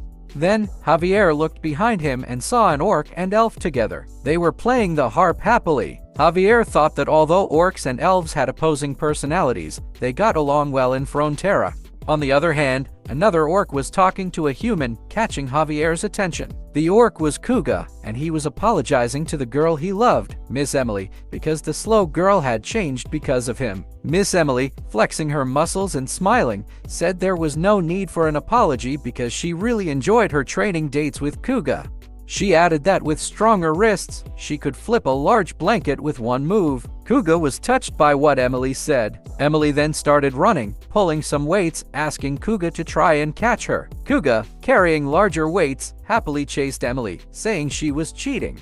Javier's face turned into a poker face, unsure of what to make of what he had just witnessed, but he smiled and accepted it. He thought that the sight was a little unfamiliar and that he would need some time to judge it, but to Javier, muscles were a good thing. Meanwhile, two of Lloyd Frontera's fanatics were flexing something else. They announced that a super large statue had been completed. It was a muscular and Sigma statue of Lloyd Frontera. Elsewhere, the poop-annihilating dragon was happily raising the creation he made. He proudly declared that he finally did it, a dragon statue that he had completed. His master, a dwarf named Wells, said there was no chance it was a dragon. He thought the dragon had made a slime instead. Greg constructed missiles where his wife was sitting. For Javier, dreams were slowly being fulfilled in the estate. Seeing the elves enjoying food, he realized that the problems related to hunger had also been resolved, and the people in the estate were satisfied with life. For Javier, all these people were enjoying their lives in such a bright place. If you look into it, the two kids that passed Javier were both resemblance of Lloyd and Javier. But his eyes began to sadden as he thought about his master. He began to wonder when Lloyd would be able to return. Lloyd's mother and father started talking to each other. Lloyd's mother told her husband that she was worried about Lloyd because, after such a long time, he was finally back, but he had been stuck in the study room. Lloyd's father agreed because they hadn't even been able to hold a proper welcome party for him. Lloyd's mother added that she hadn't even gotten the chance to ask Lloyd what he is so busy with because he looks so serious. His husband replied, saying he also had a hard time because he found it difficult to bring up that question. Lloyd's father said that Lloyd was used to being a bum, but not only has he pulled himself together, right now he is trying to revive the territory like a hero. Count Frontera said that sometimes he felt different, but without letting the Count finish his sentence, his wife said that sometimes she feels like Lloyd is a different person. Count Frontera was silent, looking at his wife. He asked her if she felt that too. The Countess replied that Lloyd doesn't even call them mother and father. The way he speaks, acts, and the expressions he has, they have also changed since that day. The Count started to stand up. He said that he guessed that is why there is a saying, pull yourself together, and that only means that Lloyd has grown up as a person. He opened the drawer, and this also caught the attention of his wife. The Count said that he was thinking it is time to give Lloyd that item to give him a change of pace. It was actually a set of clothing. The Countess said that it is the formal clothes of the Frontera household. The Count said that the clothes are supposed to be passed down when one becomes the local lord, but he believes that Lloyd is way more than qualified for that. The Count smiled, saying that Lloyd made a big fuss over getting these formal clothes in the past, so he was sure that Lloyd would be happy. On the other hand, Lloyd was walking fast past the hallway like he was in a rush. His face looked like he hadn't been able to sleep for days. He was fixing his coat, thinking that he was a genius. He planned to build a downstream section of the Prona River. He was going to build a gravity dam to block the flood. He was in such a hurry to go and perform the simulation now. His mother and father were actually waiting for him in the hallway. His father, who was carrying the clothes, said that they were looking for him. His mother said that it seemed Lloyd was so busy, so they planned to get straight to the point. She said that they have a present for him. Lloyd was confused, asking what present it was. His father smiled and showed him the clothes of the Frontera family, saying that it was the gift for him. Lloyd looked confused and didn't know what to say about it, but instead, he just smiled, saying that he was amazed and that they looked so good. He said that he would make sure to use them. Before leaving, he looked back and said that he thanked them so much and he was so busy right now, so he planned to try the clothes on later. Before Lloyd left, his father called him and asked if he remembered what he said before the time when he said that he wanted it because he thought his grandfather would look cool in it. Lloyd continued to leave, but he smiled and told his father that he was right and that he was amazed that he still remembered that, and he thanked his father for that. Then Lloyd totally left the area. His parents just looked at him while he walked away. They were just silently standing there. Then his father said that Lloyd, he is the person who has never met his grandfather before. With this, Kim Suho is now doomed, as Lloyd's father has confirmed his doubt that he is an imposter. Then the Count and his wife did some gardening, like they usually do. As Javier passed by, the Count greeted him. Javier greeted the Count and Countess with a good morning. The Count slowly started to stand up to talk to Javier. The Countess asked Javier if he was enjoying his vacation. Javier didn't know how to reply. He looked sad. He told the Count and the Countess that now that he wasn't doing anything, he felt a little uneasy. The Count asked him what he was talking about. The Count told Javier that he must have had such a hard time going through everything he had gone through so far. The Count told him that both he and Lloyd had been so busy traveling that they didn't even rest. The Count said that he was really curious about that and asked Javier if he could tell him about their travels. Javier said that it was a little hard for him to tell the Count all the details right now. Javier assured him that he would tell him everything once things were settled somehow. The Count and the Countess didn't look good at this time. The Count said that he understood Javier, but he asked him to just tell him one thing then. He asked Javier if he knew how Lloyd was right now. Javier replied that Lloyd was at the Prona River right now, but Javier's eyes started to get serious as he looked at the Count and Countess. The Count asked him that was not what he meant by that question. He asked about the real Lloyd, their son. He asked Javier if he was still alive. Javier was shocked to hear that. He didn't know what to say. He started sweating, and his eyes widened after that question. With this, there are two possible things that will happen. Lloyd will act and become the best Oscar actor to make the Count and Countess believe in him, or Javier will remain silent and not tell them about Kim Suho. Or if there is something that will happen beyond our expectation. Now it was time to reveal the truth as Javier stood looking at the Count and Countess, who were curious about the situation regarding their real son. Javier slowly opened his mouth and asked the Count what he was talking about. All of a sudden, The Countess said that Javier must know too what the question was about. She mentioned it was about the formal clothes of the Frontera household, the ones that Lloyd wanted so badly.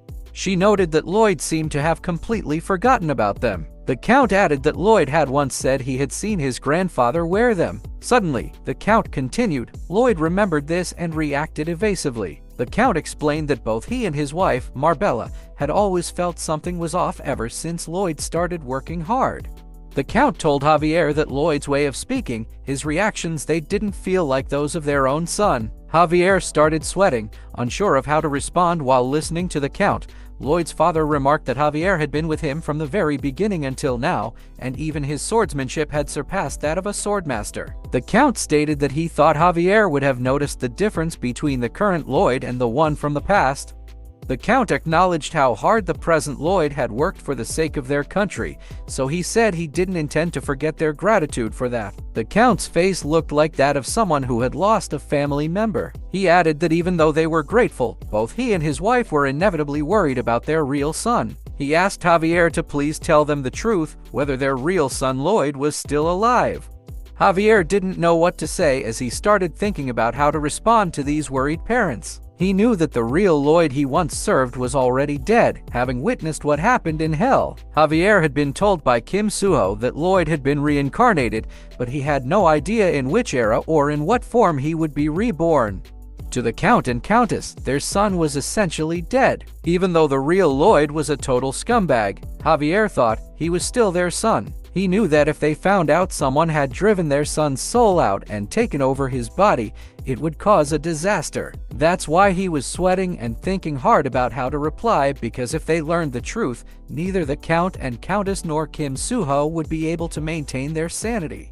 Looking at their faces and knowing how they had taken care of him since he was young, Javier realized he couldn't lie to them. He gritted his teeth, caught in a dilemma, not knowing how to approach the situation. Javier finally said that he was sorry. Hearing this, the Count's face became even more worried. Javier apologized for hiding the truth all this time.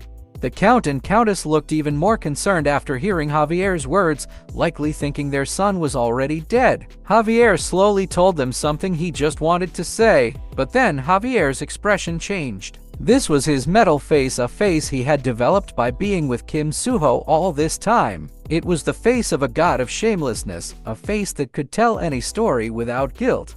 Javier said that actually, his master Lloyd had been experiencing some kind of personality and memory confusion due to a part of his brain being damaged. Upon hearing this, the Count and Countess were shocked. Even I, the one writing this, was shocked to see Javier become Lloyd at that moment. The influence of Lloyd on Javier was beyond level 99. The Count and Countess were confused, so the Countess asked Javier what he meant by that. The Count asked Javier to explain it more clearly so they could understand.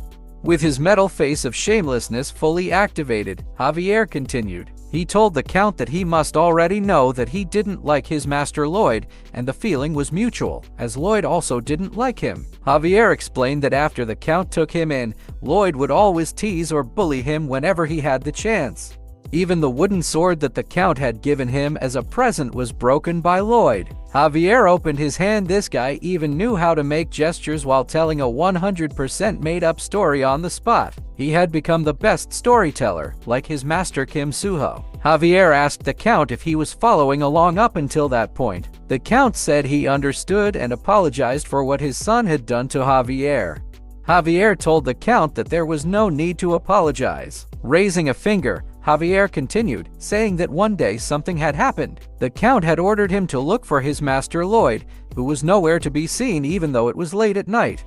Javier, with a god-level shameless face, told the Count that as he walked to the bar at the time, he was able to think about something. At that moment, he told the Count that he was annoyed and was asking himself why he had to be the one looking after that piece of trash. He said he felt so irritated to his core that he started spitting on the ground out of frustration. The Count and the Countess were shocked to hear that from the innocent and good-natured Javier. The Count, who couldn't believe it, asked him if he really thought something like that. Javier, with a serious yet shameless face, said it was because he grew up being bullied by him. He asked the Count and Countess if it wasn't natural for him to grow up a little misguided. The Count and the Countess understood what Javier meant, and tears started falling from their eyes out of pity. They were sad that they hadn't noticed something like that. Javier said that at the time, he ran into his master, Lloyd, along the way, and as usual, he spoke rudely to him. Lloyd said that he didn't need a bastard like Javier, saying the sight of him annoyed him very much. Javier said that at the time, he was holding in his anger, but Lloyd said one thing that made Javier snap. Lloyd told him to go back home, but then added that since he couldn't go back to their house, he should just die out on the streets. Javier told the Count and the Countess that, at that moment, he couldn't control his anger and used his scabbard to strike the back of Master Lloyd's head, beating the hell out of him. Imagine being smacked in the head with a sword scabbard that Lloyd's eyes almost pop out because of the strong strength. Both the Count and Countess's mouths and eyes widened as they heard this from someone like Javier. Javier said that at that moment, he thought, "Damn it, what do I do?" as he shook his master, Lloyd, to wake him up. Lloyd, who had a lump on his head after being beaten, was confused at the time by what Javier had told them in his story. Lloyd, holding his head, said he couldn't remember everything clearly but understood that he was not a good person. Lloyd even added that he needed to live kindly starting tomorrow. Javier bent his knees in front of Lloyd and told him that what he was thinking was a good idea. But Javier also told Lloyd that if he told the Baron that he had struck the back of his head, he would kill him. Javier said that Lloyd agreed and promised not to say anything. Javier, with the shamelessness of a metal chunk, said that's all that had happened. Everyone was silent after hearing that. The wind started gusting as the master manipulator Javier stood in the middle. This guy was influenced by the god-level master manipulator Kim Suho, who is now Lloyd Frontera. Javier then began unsheathing his sword, saying that there was something he needed to do. The Count was confused about what he meant. Javier was about to stab himself with his own sword. He said that for the crime of striking his lord's son with his scabbard, he would atone for it with his death. The Count and the Countess held him down and told Javier to wait and stop. Javier also learned techniques in acting. The Count grabbed his shoulder, asking him what he was doing thinking like that. The Count said that Javier didn't do anything wrong. The Countess agreed with her husband, saying that Javier was the one who turned Lloyd into a decent human being. The Count started crying, happy about what Javier had done in the past. He said that Javier did a great thing and thanked him for it. Javier just smiled as the face of shamelessness struck him. This bastard made up a 100% story but still got praise. This guy really inherited the skill of his master. Then Lloyd appeared, calling the Count and the Countess. He told the Count that he had something urgent to tell him.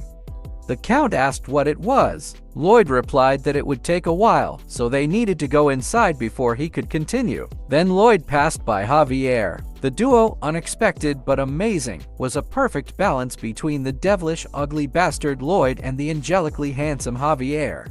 As Lloyd passed by, he smirked and gave Javier a thumbs up. Lloyd told Javier that he had grown so much. Javier, with a Sigma face, gave another thumbs up, saying that he learned a lot from his master. Of course, this guy learned firsthand from the master manipulator. Now, going back, Lloyd told the Count not to be surprised by what he was about to say. Lloyd said that he had numerous dreams about many people dying within the county. He said that when he asked the Dragon King, who was sleeping in the next room, about them, the Dragon King said they were clairvoyant dreams. Lloyd told them that he was advised by the Dragon King that they just needed the Truth Jewel and should ask it for a solution. Lloyd also told them that if they wanted to build the Truth Jewel, they also needed to build a dam for the river downstream. The Count said he understood and could do it. Lloyd asked if he wasn't surprised at all. His mother said they had just heard something far more surprising. So right now, what Lloyd said just felt like something that could happen. His father looked at him with a worried face. The Count said he had already realized that Lloyd was busy because he was doing something for the county. He told Lloyd that instead of overworking himself, he hoped he could rely on them a little. Lloyd smiled and said that all he needed was for the two of them to stay healthy. Now all of Lloyd's workers were gathered in one place. He began raising the shovel to increase their morale. Lloyd called everyone and told them to listen up. He said that from now on, they would be starting the biggest construction project in this continent's history. He told everyone that he wouldn't say too much, but that it was necessary to keep everyone safe. He asked them to trust him this time. Then many notifications popped up. It said that Lloyd's titles had linked with each other to create a new title effect. The first title was Snap Crackle Pop, Crasher of Bones. The next title was Resuscitator of the Dead Estates. Another was Round 1 pick by Tyrannus Pest Control. He also gained the title of Number 1 Getting Out of Debt. He was also the leader of those who are tired. And another weird title was Should I Give You Red Tissue or Blue Tissue? And many other titles started to pop up and link with one another. But after forming something, the title linked effect was absolute trust. Lloyd smiled and said that everything they had done eventually helped them in the end. Lloyd called the group one of the complex construction of the dam and the truth jewel, the engineer cores. He told them to show the experience they had gained from building ondel rooms. Lloyd said it was time to dig, carve, and scoop. He called Group 2 the White Shovel Cores. This group was once a loyal knight of the Queen and also a captain, but was now just a loyal worker of Lloyd who viewed Lloyd as his god. Lloyd told them to collect, move, and fill the land, saying that shovels are invincible. Then the group started raising their shovels. Group 3 was the Infinite Stamina Engineering Cores. This group consisted of undead who had infinite stamina since they were already dead, and Yang, the bone dragon with the capacity to wipe out a nation. The undead were holding placards that read Overtime, Overnight, and Fatigue. The groups were called by Lloyd the Heavy Machinery Team. It consisted of all Lloyd's Pakmon, Hodong, Bengal, Hamang, Bibiong, and Gaming. Group 5 was the Different Races Group, a race alliance team of skills and resource supply. The last group was Group 6. Lloyd shouted that it was the team that did the rest of the work that others couldn't do. Javier was the only person on this team. Javier asked Lloyd why he was alone and the only one on the team. Lloyd didn't mind and pointed him out as the one who does everything. Lloyd pointed to the sky, saying that this was all for a good life. The crowd started cheering for Lloyd, who promised them a good life. Lloyd said that construction now began. On the other hand, the noise and the project reached beyond the beautiful sky. There was a large castle above the sky. It was the Heavenly Realm's first office building. Then some old guy who seemed to be a CEO was looking at a document. He asked the man standing what was written on the note. He was fixing his glasses while reading it. He asked what the illegal construction of Aotearoa thing was. That guy was actually the Heavenly Realm's top administration rank 1, Seraphim Angel Gabriel. Then the man who worked for him says it was written as Lower Realm Illegal Construction of Aotearoa.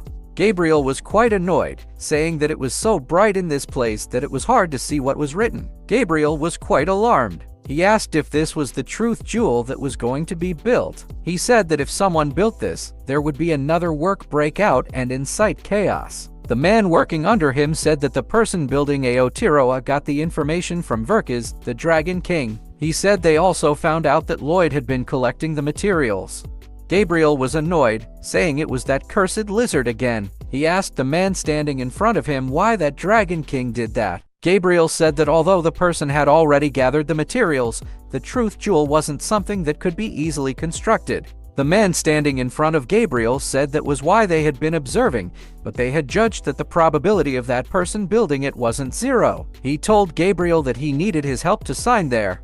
After signing it, he told Gabriel they would begin the demolishing process immediately. The man standing in front of Gabriel was actually the Lower Realm Inspection Bureau Chairman Rank 3 Thrones, Angel Gabriel. Lloyd poked another hornet's nest and was about to face another calamity in the county.